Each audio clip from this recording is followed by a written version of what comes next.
ஆச்சி மசாலா எந்த சமையலும் ருசி தேடும் ரகசியம் 20 ரூபாய்.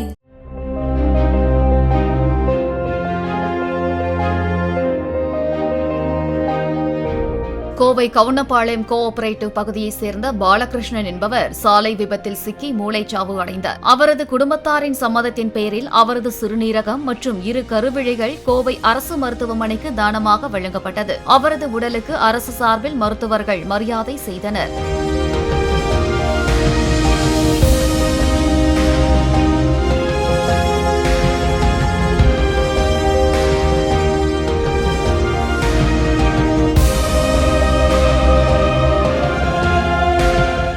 ஆச்சி மசாலா எந்த சமையலும் ருசி தேடும் ரகசியம் 20 ரூபாய்.